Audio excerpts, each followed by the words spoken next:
let's talk about Brad Holmes, the brains behind our draft picks.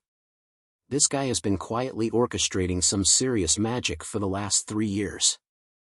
I mean, seriously, have you looked at the statistics? At the end of the 2023 season, almost every player he drafted from 2021 to 2023 was still wearing a Lions jersey. Of the 23 picks, 22 were still on the main roster or, unfortunately, nursing some injuries on reserve. And the Lone Ranger? Well, he was still working on the practice squad. Now that's what I call consistency.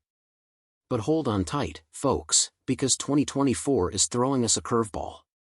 Chase Lucas, a 7th-round pick in the 2022 draft, is saying goodbye to Motown and heading west to join the San Francisco 49ers. Yes, you heard right. Lucas, our exclusive rights free agent, could have easily stayed for another round with a minimum deal. But hey, both Lucas and the team agreed to let him test the waters of free agency. Now here's the million-dollar question: was it a genius move to let Lucas spread his wings and fly?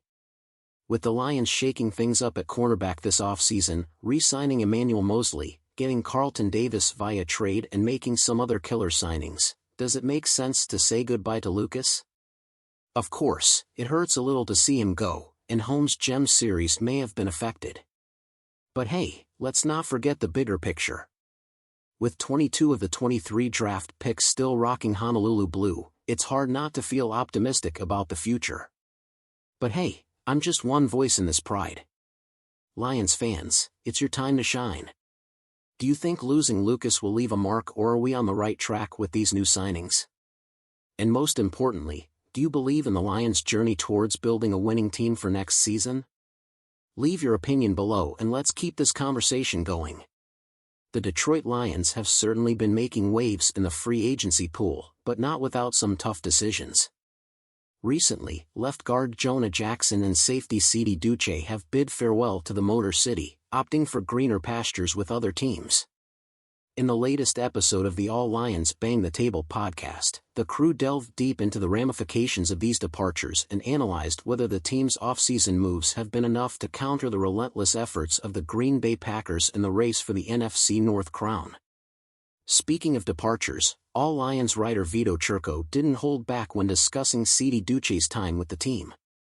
He didn't back up his talk, Churko emphasized. He wore the ski mask, talked a big game, but when it came down to it, he faltered. Recounting Duche's struggles against the Seahawks in Week 2 and his lackluster performance in the NFC Championship game, Churko minced no words. He got annihilated, couldn't tackle a soul to save his life, Churko lamented. With such a sour end to his tenure in Detroit, Churko's sentiment towards Duche's departure was crystal clear: good riddance. Adios, amigo. It's evident that the Lions are making strategic moves this offseason, but the question remains, have they done enough to fortify their roster and challenge the Packers' dominance in the division?